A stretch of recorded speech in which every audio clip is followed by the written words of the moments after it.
Did you guys see this memo? Last week, Trump's campaign put out a memo that basically said that any candidate running in the 2024 election who wants to use Trump's name, image, or likeness to fundraise has to donate 5% of those funds made using that NIL back to Trump's campaign.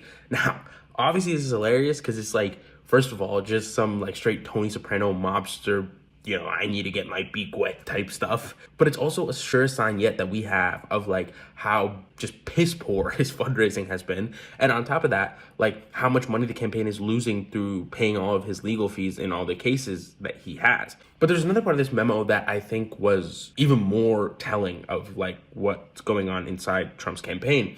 And it was a part where they asked Republican candidates not to speak on behalf of Trump or speak on views that he might personally hold.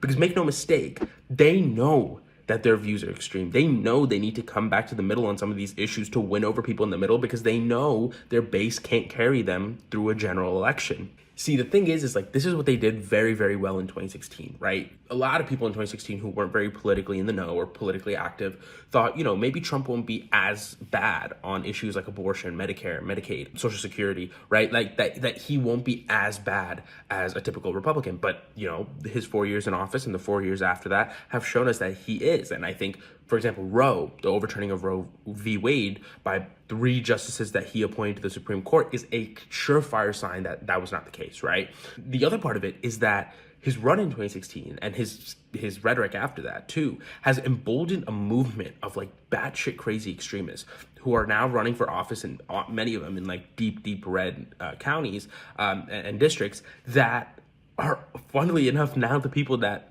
the Trump campaign is trying to distance themselves from, right? It's trying to say that, those are the people that this is pointed at, right? Those are the people who they're saying like, oh, please don't say Trump endorsed your, abhorrent immigration policy. Like, dude, chill out. It's funny on multiple fronts, right? First of all, how are you going to disown the homies? Like, quite literally, these are the people who carried you to the general election. These are the people who made it so that you didn't have to attend a single debate and you still won most primaries by like an overwhelming margin, right? That's one. But two, who are you fooling, man? Like, we've had, 8 years now of not just rhetoric from you, but actions. We know what to expect from you, from your actions. Like, you're not fooling anybody now. We have a resume. We are, as voters, going to be looking at that resume to make our decision, not just your rhetoric.